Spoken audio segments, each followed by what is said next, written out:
things I cover. The first is the mindset, and then the second are the skills. But to me, I feel like the skills are 20% of the business, and the mindset's 80%. The skills, like the things I do every day, like I'm not the smartest person in the world. Like I'm not the most tech savvy or anything like that. I think the things I do every day, I could teach to an eighth grader, like an advanced eighth grader, I think could pick up those things. The hard part for most people is the mindset that it takes to be successful with the business. So I always start there. And what I kind of say is I'm like a big picture guy. Like, obviously hitting Success Club every month is like something I shoot for. And that's something that BODi, the corporate's always talking about. But for me, like when I got started, I got lucky enough to be introduced to coaches that always told me that there's a big picture in this business. And anytime someone comes to me and they say, I want to be successful with coaching, or I want to create a 6-figure income, or I want to build a team that impacts a ton of lives, I always tell them like the same thing. Whatever that question is, I always say it's going to come down to one thing: developing 2 or 3 good leaders that want to do this business with you. That's what it's going to come down to. If you can find 2 or 3 people that are all in, that are committed, that understand what this thing's all about, and are in this for the long term and become leaders, you're going to have a ton of success as far as impacting a lot of lives, more than you can on your own. And financially, you're going to have a lot of success as well. So that to me has always been the big picture. It comes down to finding and developing 2 or 3 really good leaders. And even, 5 was kind of my goal, but I've noticed like once a coach finds like just 2 or 3 really good ones, their businesses just take off to the next level. So that's the big picture. I always have that in my mind, So then the next question is, okay, great. Like, how do you do that? The 2 or 3 people that you want on your team, those 2 or 3 rock star leaders, for the most part, a lot of times those are going to be people that aren't going to just jump right into something on like a whim. They're going to be people that need to watch you for a while, because they're probably pretty smart people that are calculated, and they're probably doing really well with whatever else they're doing in life. So they're not just jumping on anything. They are going to watch you for a while to see if you're serious about this and is this thing real. So that's, to me, is like, all right, now we know the big picture. The thing that's really going to give you a lot of success in this business is developing a couple really good leaders. And the way you find those really great leaders is to show them that this thing is real and that you're serious. And the way you prove that to them is by being consistent with this business, posting on social media, being proof the products work, sharing your journey on social media for 6 months to sometimes a year or more. And then those are the people you want on your team. Then they get on your team. But that's the understanding you gotta have coming into this. What I see a lot of coaches do, though, is they sign up and they're so excited and they do it for like 3 or 4 months, and maybe they even hit Success Club their first 3 months, or maybe they don't, whatever it is, but their warm market starts kind of drying up maybe, or things aren't as exciting as they once were. Even like when you go to a job, like it's exciting the first time you go to a job, and then it starts to kind of wear off a little bit. The same is true with like when you're starting a business. It's really exciting, but eventually that initial excitement might wear off. And I always see coaches, they go, it's not happening as fast as I want. And they stop doing the things they need to do every day. And what they didn't realize was those people that were watching them, that were going to be those 2 or 3 rock star leaders that they're looking for, they were watching. They didn't comment on anything you posted. They didn't like anything you posted, but they were watching. And they saw you stop after 3 or 4 months. And you lost all that credibility that you had been gaining. So the best way I can, any visual learners on the call like me, I'm a total visual. You can talk to me, but I need like visual examples, okay? So has anyone ever tried to run up an escalator that's going down? Anyone ever tried that and their mom yelled at them like me? Anybody? No. I'm the only one that's done that? Okay. So, it's very similar to this business. Running up an escalator that's going down is just like this the first year of this business. You're going to be running full speed. You're going to be so excited, and you're running and you're inviting and you're doing your vital behaviors and you're posting on social media. but your business isn't moving as fast as you want because you're going uphill against the traffic of this escalator. And you got to realize that that's how it works, because people need to watch you for a while before they're convinced that this thing's real. And when you're running full speed up an escalator, you're not going as fast as you want, and it gets a little tiring and you get discouraged. What do a lot of coaches do? They stop. They stop running. And what happens when you stop running on an escalator that's going down? Do you stay in the same place you were? When you take a break in this business, do you stay in the same place? When you take a break when you're running up an escalator that's going down, do you stay in the same place? When you come back, you go all the way back down to the bottom. Because all those people that were watching you saw you take a break, and you lost that credibility. So all that momentum you had, you lost. And I did that to myself over and over and over again for 4 years. I've been a coach for over 7 years. First 4 years sucked. Last 3 years, a lot better. And that's the one simple thing that I changed. That's the biggest thing I changed. I kept getting on this escalator, running full speed, so excited, and life would get in the way, or my business wasn't growing as fast as I wanted, and I would take a break, and I would lose all that momentum.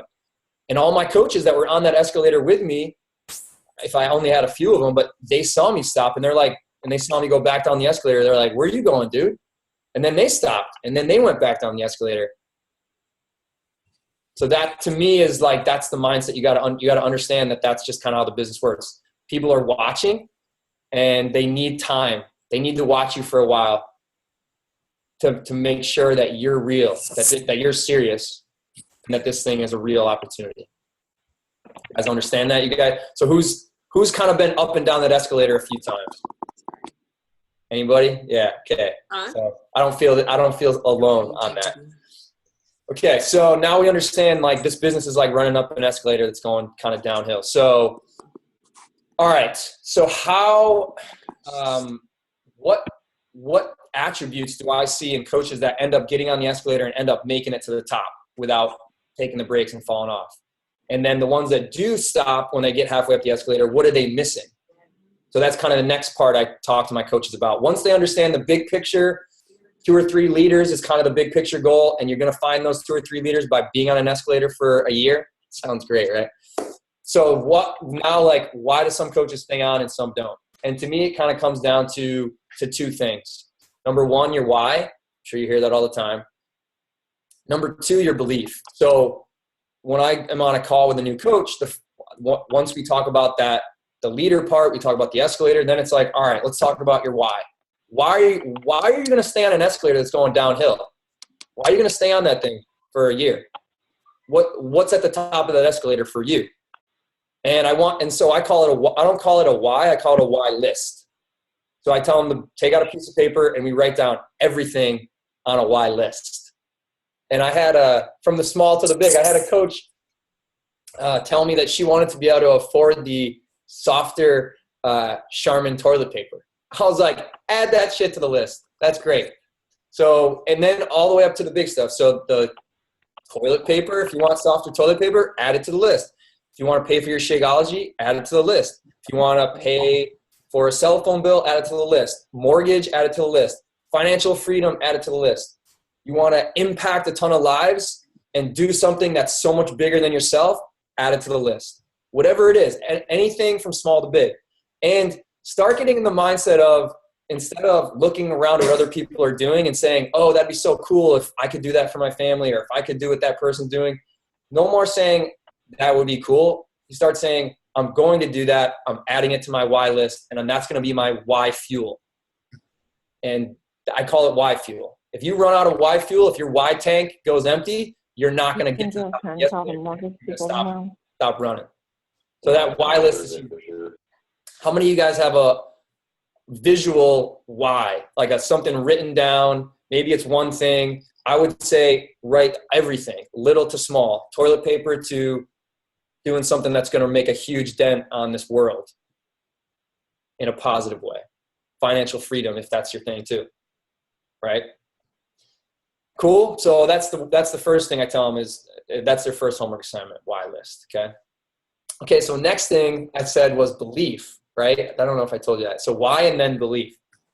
So the way I kind of do the belief is, I talked about the big picture, the 2 or 3 leaders. That's who you want. You want those 2 or 3 people that are going to be like your tribe, like your boys, like whatever you want to call it, like the people that want to really do this, that are inspired and as fired up as you are.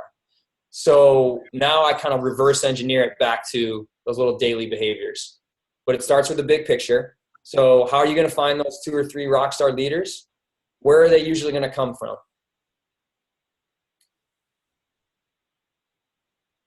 There you go. You got it. Challenge groups. They're going to come from your challenge groups. There's 2 things. Like, I have people that come to me and they approach me on social media and they say, I want to do what you do. I want to be a coach. Can you show me? Can you teach me to be a coach? And I always tell them that the best way for me to show them if this is a good fit for them and to train them to be an outstanding coach is for me to give them an experience in my challenge group. Because there's 2 things that I believe every successful coach has. And if they don't go through a challenge group, they're probably not going to have these things. Number 1, they have a belief in the products. I mean, Beachbody has the best products on the planet. If people use them, they work. The products aren't on trial. They're proven, they work. But what happens? Most people don't use the products. And that's why what we do as coaches is so important. Us, the coaches, we are the glue of the entire experience. And if someone's never been through a challenge group, they don't understand that. They've never experienced how important what we do is. So we got our 2 or 3 leaders. They're going to come from our challenge groups. They're going to be people that understand and love the products. And they're going to be people that love and understand what we do as coaches and understand that we're the glue of this whole thing and how vital that is. So, okay, now like we know where they're coming from challenge group. Now, how do you get people into your challenge groups? Anybody know? Vital behaviors. Vital behaviors. And actually, I'm going to go even deeper into that. I have 5 skills that I'll tell you guys about that I think every coach needs, the 5 skills. But the vital behaviors, this is how I teach my coaches the vital behaviors. There's 4 now, right? So now there's recognition, which I think is so huge. Recognition for your team, for your challengers, for the tiniest little things. And what a lot of coaches do, a lot of like high achievers, they never recognize themselves because they're such perfectionists. They don't take the time to do that. I'm not saying like give yourself shout outs publicly, but take the time to recognize yourself just silently and celebrate when you do great things. Is that cool with you guys? So that's recognition. But the original 3 vital behaviors, we got inviting, which to me is kind of the overarching one. But then there's the foundational ones, the ones that to me are the most important. Personal development and being proof the products work. If you want to get someone into your challenge groups, which is where your leaders are going to come from, and the leaders are what's going to lead to all the things on your why list. But if you want to get people in your challenge groups, you got to be being proof the products work. You got to be doing your personal development. And the more you're doing those 2 things, the easier inviting is going to become. Just kind of how it works. To me, those are the foundation. The more comfortable you get with those 2, the personal development, the more you're doing that, the more proof that you become of the products are working. Inviting becomes natural. It becomes so much more easier. So reverse engineer it all the way back to those little vital behaviors that we're telling you got to do every day for that year while you're on that escalator. It's going to get you the people that finally get into your challenge groups, the people in your challenge group. That's where your 2 or 3 great leaders are going to come from. Those 2 or 3 great leaders are what's going to create the 6-figure income. It's what's going to create a team of people that are going to impact a ton of lives. So now, like, when my coaches are doing the vital behaviors, it's not like I'm doing this because this is what I'm supposed to do. It's like they know exactly why they're doing it all the way up to the big picture. And that really solidifies their belief in what this business is all about and their belief in those vital behaviors. So you couple that unbelievable why with the belief that the things they're doing every day are actually going to get them to that why. and they're unstoppable. And the coaches that struggle with consistency, they're struggling with one of those two things. They either don't believe that they're going to get there, or they don't even have a why. For whatever reason, they're blocking themselves from even being able to like say they have something big they want to shoot for. So I work with them on those two things. And I'll ask them, I'll say, like, if I'm talking to a brand new, like a coach, a veteran coach that's struggling or something like that, I'll ask them, even though I know what their why is and what they're on their why list, I ask them again, read off your why list to me. I want to, and then maybe like something new pops up and they add it to it. And then I go into the belief. I go, on a scale of 1 to 10, where are you in your belief that it's inevitable that you're going to find 2 or 3 leaders that really want to do this business with you? Where are you at with that? This is a safe zone. I'm not judging you. This isn't a test.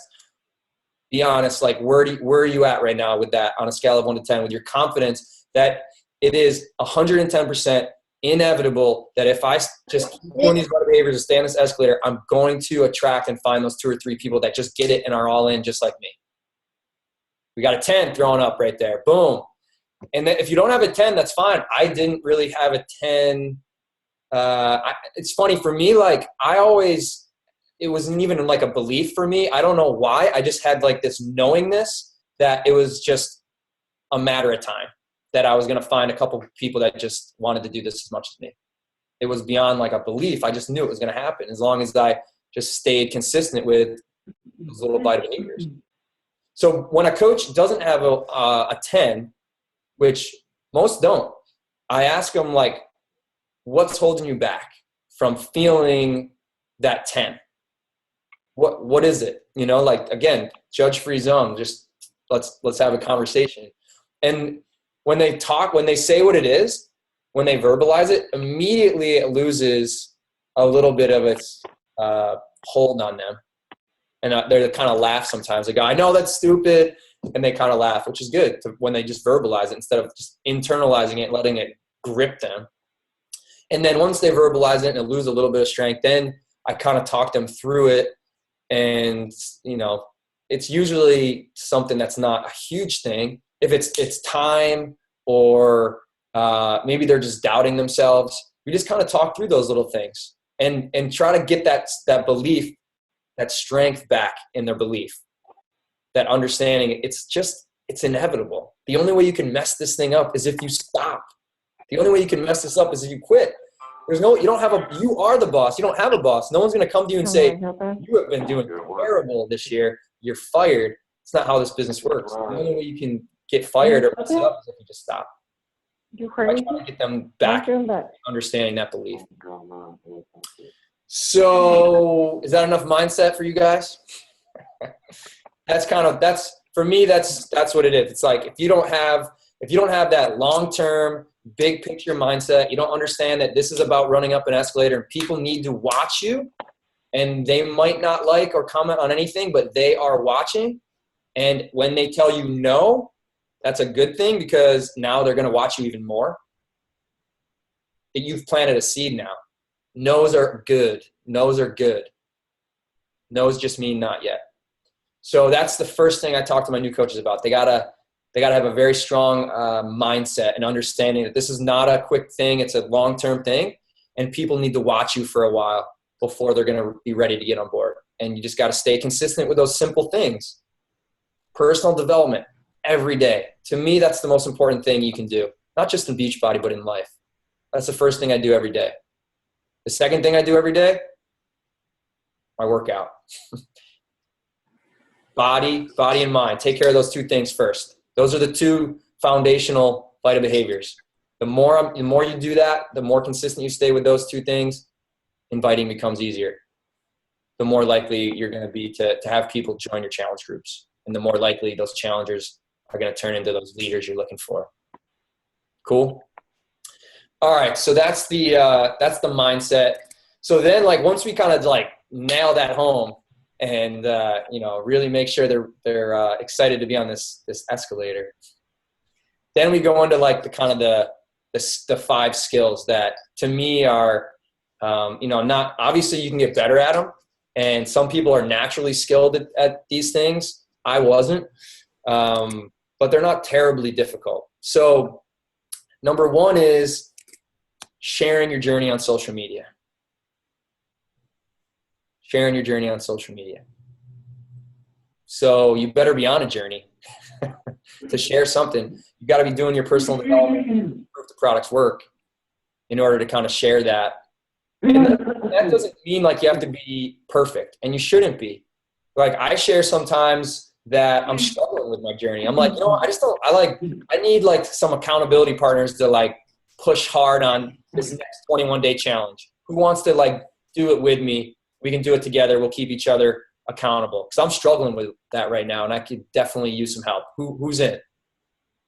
I'm not posting like, here's the 21-day challenge. Here's the link to my website. Here's it's on sale this month. I'm saying, I'm doing this. Who wants to do it with me? That's how I invite. So, but skill number one is kind of just sharing your journey, the ups, the downs. If you're like dealing with something in life that everyone has stuff, fears, doubts, things that just aren't the way they want it, you can share those things too, but share kind of like how you're planning on getting through it, or how you already are getting through it, or how you've gotten through it. That's such a huge thing. Most like Beachbody coaches, all they do is share like how excited they are. I'm so excited. Like, that's great. You got to have that excitement. But if you really want people to like root you on, you share like what you're struggling with or what you've struggled with in the past, because people can relate to that. They feel that pain, and then they're willing to root you on and maybe even join you on that journey. But if you're just sitting around like always positive all the time, so excited about everything, they can't really relate to that because they're not there yet in their life. So that's one of the skills, sharing your journey, just getting better at that and more comfortable with that. And I have my coaches, I post in my coach group once in a while. I post, here's the 5 skills. Everyone comment with, on a scale of 1 to 10, where you are at with each of these 5 skills. If I'm doing a one-on-one call, I do that too. And then whatever of the 5 skills they're lowest at, that's when we kind of focus on. Because if you're missing one of these skills, if you're not feeling too good about yourself in one of these 5, it's going to throw off the rest. So getting comfortable with sharing on social media, sharing your journey, sharing what you're up to, attracting your tribe, being real. That's number 1. Number 2 is adding people to your network. Some people, and I was guilty of this my first few years of the business, I had the same like 3 people liking all my posts. It was just, I'm not going to make Success Club every month if I only got 3 people, the same 3 people liking my posts every day, So skill number 2 is getting good at adding new people to your network each day. And, it could be like 2 people a day, 2 to 5, I say. And you don't have to be a magician at that. There's a couple pretty simple ways to do that. And you don't even, if you're on, I'm sure all you guys are on Facebook. So Facebook groups is a great way to do that. You can see if I can, maybe I can even share my screen real quick. See if I can show you guys this. Okay, so someone like, give me like a city that one of you guys are from. That's easy to spell because I'm not a great speller. What do you guys got for me? Did you throw it in a chat? Let's see. Ottawa. Okay. Ottawa. So you type in Ottawa and you don't click on any of this stuff that pops up. You go to this bottom here where it says see all results for Ottawa. And then you click on groups. And then if you're from Ottawa and you like hunting, you could join this hunting group. If you're a mom that lives in Ottawa, you could join this moms group in Ottawa. And it doesn't just have to be your local town, but that's just kind of one way that you do it. And you want to like connect with people you have similar interests with. It's gonna be easy to connect with them. And another way is going to like your suggested friends over here. Search for friends. You can search for friends based on their name. You can search for suggested friends based on their hometown, based on what current city they live in, high school, mutual friends, college, employer, grad school. So you just type that stuff in. Facebook's going to be like, based on your hometown or whatever town you type in, here's someone we suggest as your friend. That's a great way to add new people to your network. So that's kind of one way I do it. I also use Instagram. To me, that's a simple way to connect with new people. I just search different hashtags and look for photos that catch my eye. And then I go to their page. And if it's someone that I have things in common with, or it's someone's page that pops out at me, I just comment on one of their photos and I tell them why I like their page. And I ask them about whatever it is they do that interests me. If I go to someone's page or profile and nothing pops out at me, there's nothing there, I move on. I'm not just trying to connect with anyone and everyone. I'm trying to connect with people that I want to connect with. People that when their stuff comes in my newsfeed, I'm actually going to be interested in it. So I'm not like doing this connecting just because I'm building a business. I'm doing it to connect with people that I actually am interested in, that I want to see show up in my newsfeed. And then they usually are the ones that you have great connections with and end up benefiting your business as kind of a side thing. So that's skill number 2, is just make sure you're adding new people to your network each day. Third skill is besides like just inviting, like, and that second skill is finding and connecting with those people. So yeah, you can find them, but then like finding people that you have things in common with so that connection becomes easier. So find and connect is forming. That's kind of that second skill, right? So number 1, share your journey. Number 2, find and connect with new people each day. Add to your network each day. Number 3, invite people to be a part of your journey. Invite people to just kind of watch your journey. That's kind of part of the connecting. And then, so this is something that I struggled with, and I know a lot of coaches struggle with. It's like that, like getting over that fear of just throwing an invite out there. And this is what I tell my coaches. This is what I tell myself if I have a fear of reaching out to someone.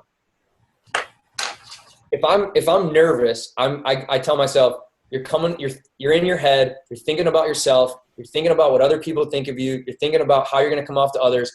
Stop coming from your head, come from your heart, and worry about how you can help other people. Make that shift from your head to your heart, and fear goes away.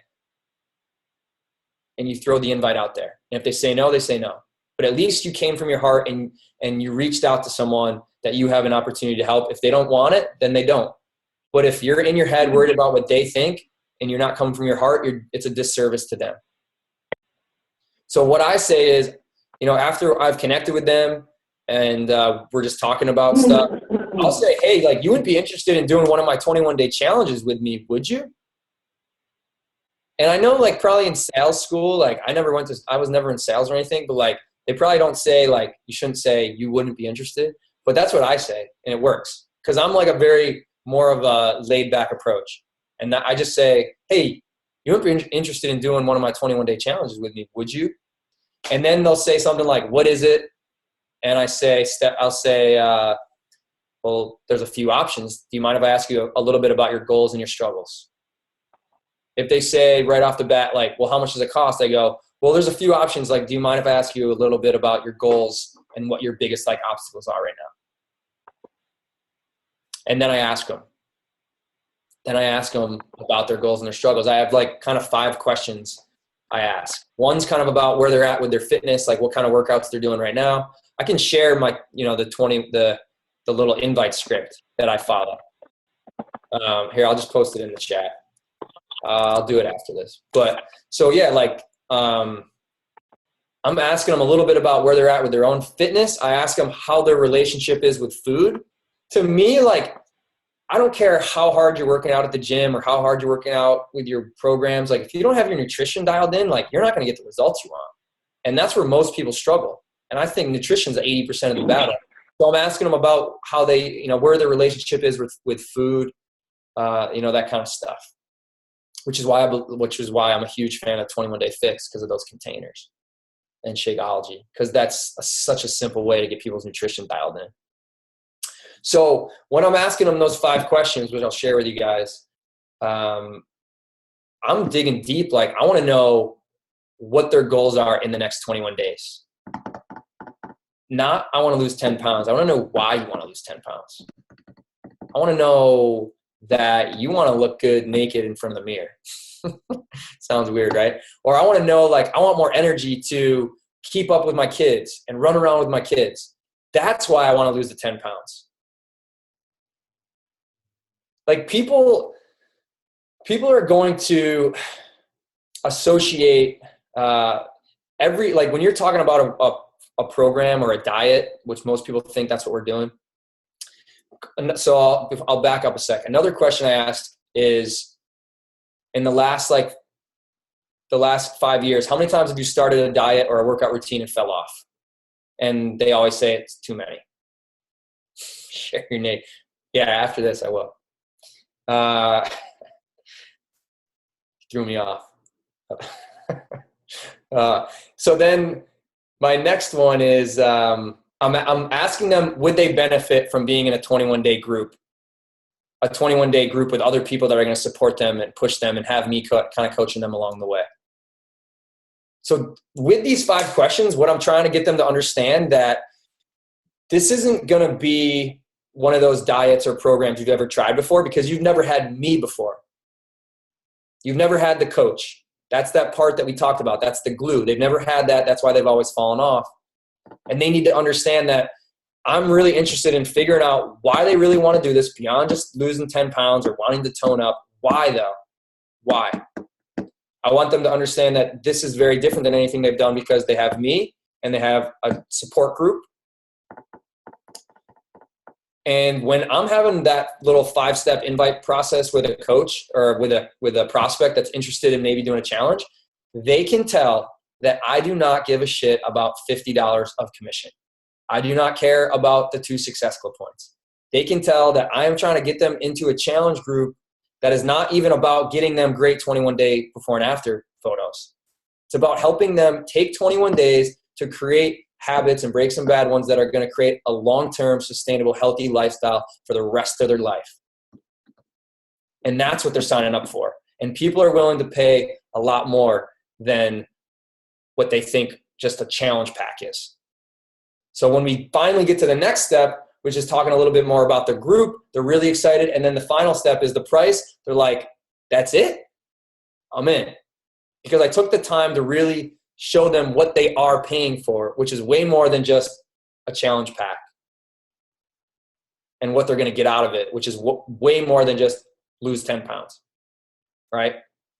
So I'll share that little invite script with you guys, but that's more of like a guide. You gotta also use that as a guide, but then dig deep with people to help them, to show them what this thing really is about. To me, like, the foundation of my business is the experience I give my challengers. It's helping them create a long-term sustainable lifestyle beyond 21 days. That's what I'm trying to do in that experience. Make it fun for them so that it lasts long-term. If you fall in love with giving your challengers an amazing experience, you're going to have more people that want to be a part of your challenge groups. It's going to be easier to hit Success Club. If you give those challengers an amazing experience, they're going to be so much more likely to want to become a coach. And if they become a coach, they're going to be such a better coach, because they're going to give the same experience that you gave them to their people. So to me, the foundation of the business is, how much of an experience are you giving your challengers? So you're not going to be shocked about this, but I'll tell you the 4th skill. Number 1, again, sharing your journey on social media. Number 2, adding new people and connecting with new people to your network. Number 3, inviting. Guess what number 4 is? Giving your people an amazing experience in those challenge groups. And I told you a little bit about why, and why that I believe that that's the foundation.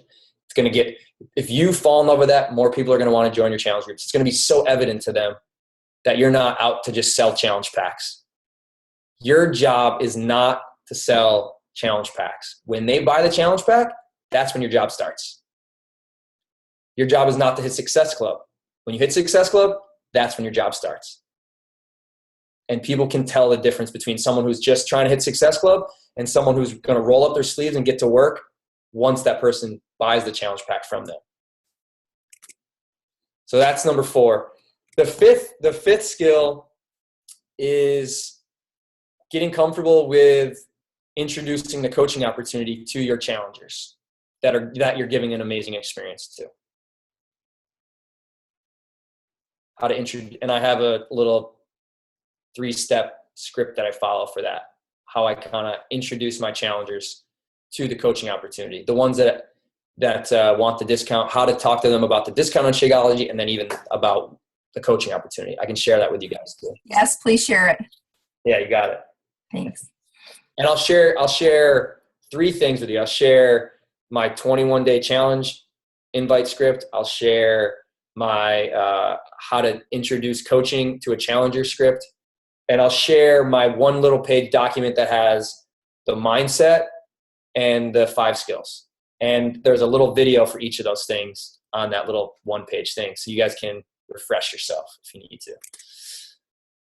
But you still should be taking notes. Okay, so that's it. And this is the other thing that I tell coaches when they are nervous about, they're like kind of starting to get comfortable with being a coach and kind of getting comfortable with those 5 things.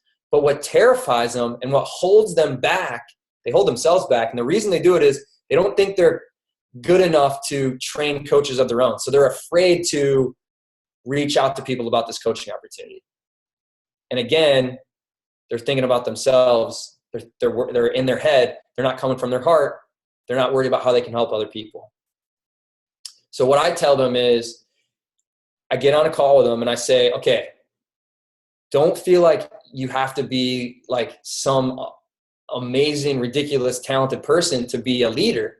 All you have to do to be a leader is get comfortable with those 5 skills and then just share those 5 skills with your coaches and get them comfortable with those 5 skills. That's all there is to it. It's not anything more than that. Like, help get comfortable with that mindset that we talked about, get comfortable with those 5 skills, and then just kind of share what you do, how you do those 5 skills, and get your coaches comfortable with that. If you do that, you're going to rock this business. So don't look around thinking that you don't have what you need to be successful. Just get comfortable with those 5 things. Get your coaches comfortable with those 5 things. You're going to crush it, right?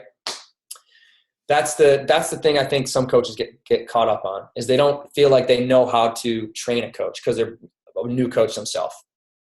So what I'll say is, okay, if you're not comfortable with those 5 skills, if there's 1 of those or 2 or 3 or 4 or 5 of those skills that you're not comfortable with yet, that's where we start. We get you comfortable and confident with those 5 things. And then it's going to be just all you got to do to train a coach is you don't have to train them or be a leader really. It's more you're sharing with them what you're doing that's working for you. And I feel like my coaches feel more comfortable when I say all they got to do is just share what's working for them. But if you're struggling with 1 of those 5 skills, then you just work on that and get better at that. And, your upline helps you with that kind of stuff. And personal development does too. So that's all I got. That's the mindset we talked about, the big picture, the escalator you got to stay on, understanding this is a long-term thing, and then learning those 5 skills and just getting good at that and just keep doing those skills over and over again. And remember, the only way you can mess this thing up is if you stop, is if you quit. And the last thing I'll tell you is the mindset and those 5 skills I was not very good at when I first started, but I just kind of got better at and better at. Like when I first became a coach, like I wouldn't even get on the team calls that I was on because I was afraid they would ask me to like introduce myself and I would like forget my name or something, So it's not like if I can do, like, the reason my sisters are super successful, other than they're great, is they saw me doing this and they were like, well, if he can do it, I definitely can do it. They didn't look at me as like Patrick Reelman, 3-time elite coach, they looked at me as like Pat, my brother, that like laid on the couch, you know? So it was like, they had the belief, and the skills were like, just that was the easier part. The belief is the hard part. That's where I spend most of my time with my coaches, is helping them on that escalator, making sure they understand like what's at the top and understand how they're going to, the fuel they need to stay on that escalator. But getting good with handling disappointment. Jim Rohn says, discipline your disappointment. To me, that was a very tough thing. The reason that I would get on the escalator for 3 or 4 months and be really excited and then fall off and disappear and take breaks is because I was not good at disciplining my disappointment. I wanted this business to go faster than it was going to go, because I didn't understand that people need to watch me for a while. That's just kind of how it works. I didn't understand that. So when they weren't joining as fast as I wanted, I'd get disappointed, and then I'd stop, and they'd see that I stopped, and then they wouldn't join, you know? I'm shooting myself in the foot. So when someone tells you no, when coaches quit on you, when your business isn't growing as fast as you want, you just got to understand that that's part of the journey, and you got to be able to discipline your disappointment. And what that means to me is you stay disciplined when you're disappointed, because you're going to have a lot of disappointment along the way. You're going to have months where it's slow and it seems like no one's interested. You're going to have months like that. You're going to have periods. But I guarantee you, if you stay consistent with those little things, you stay disciplined, those cold spells, they always go away. They always go away. But most coaches never let themselves, they don't stay disciplined enough to get through those cold spells. And they just start doubting everything, and then they take more breaks, and the discipline goes out the window, and next thing you know, that escalator that they were almost halfway up there has taken them back down to the bottom. And then they got to get back on. Like what I did was I kept doing that up myself over and over. And I saw people get on that escalator, stay consistent for a full year, and blow this thing out of the water. And I just got pissed at myself. And the regret became stronger than that discipline that I needed to just stay consistent, to show people that I was serious about this. And that this thing was real. And I all of a sudden wasn't desperate for people to join my team. If you're desperate for people to do your challenge groups, and you're desperate for people to join your team, like, people can smell that desperateness. It oozes out of you. You know, like, you just got to have like, I'm doing this. I'm doing personal development. I'm doing the workouts. I'm drinking Shakeology. I'm eating right because I want to be a badass, and I want to feel good, and I want to kick ass. And I'm doing that for me, and I'm doing it with or without you. And if you want to be a part of that, great. And if you don't, great. But I'm doing this because I love this stuff, because I'm a badass. I want to feel more like a badass. And I stopped being desperate for people to join me. I just was doing it for me. And I was like, I'm doing it. And you know what? I know other people want to do this with me. I know other people want to get on that same journey. And I know that there's going to be people that want to inspire others to get on that journey. And I know I'm going to bump into those people along the way. And if you're one of them, great. And if you're not, that's okay. But I'm sticking with this thing because I want to be a badass. But yeah, so that's that would be the other thing. Just be able to discipline your disappointment. Have that knowingness in your gut that this business success is inevitable with this thing. As long as you stay consistent, as long as you're growing yourself, as long as you're staying consistent with your journey, you're doing those 5 skills, you're going to bump into the right people. If you share a good idea long enough, it's going to land on good people.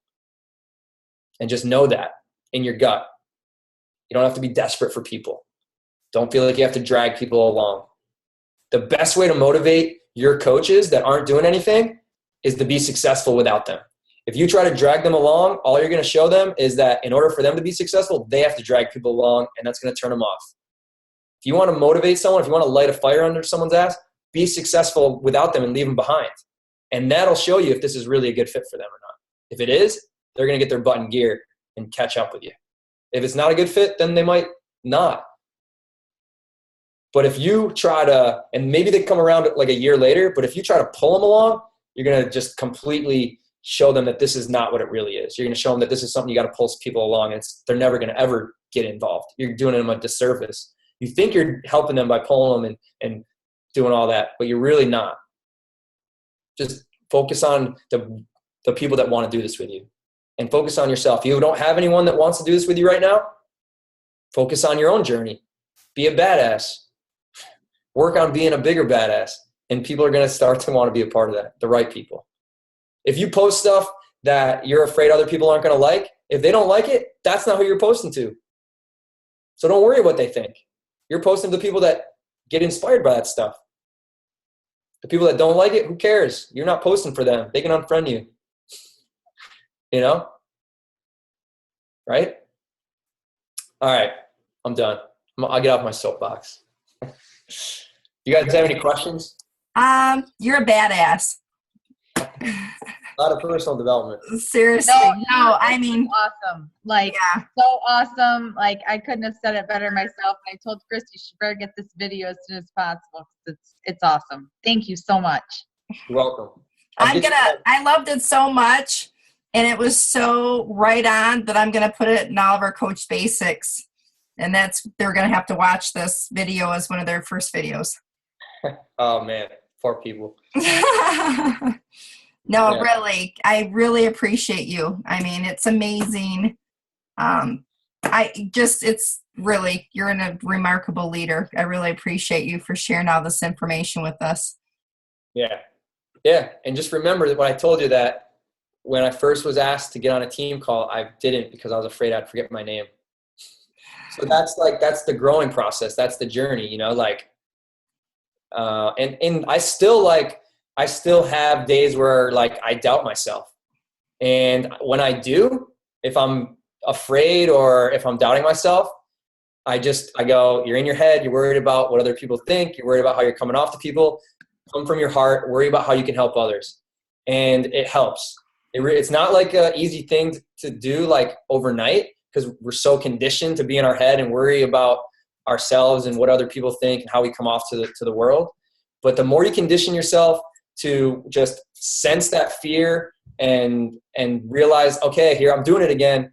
I'm not coming from my heart. I'm not leading with service to others. I'm thinking about myself and what other people think. The more you like acknowledge that fear and just start making that shift more, the more you get out of your own head, and the easier it is to, you know, do these kind of calls and interact with your people that are interested in your challenge groups, and interact with your challengers, interact with your coaches, and all that stuff.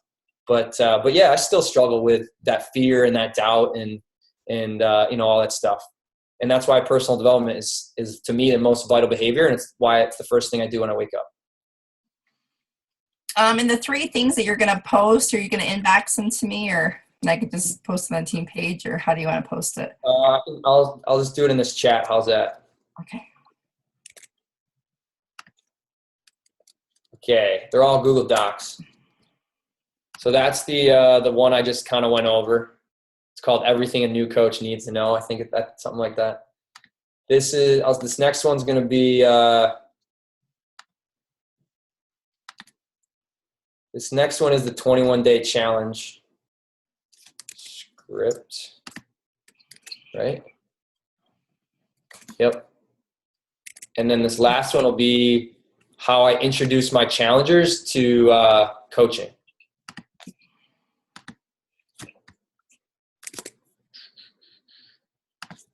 Does anybody have any questions on any of that stuff? Or just any questions in general?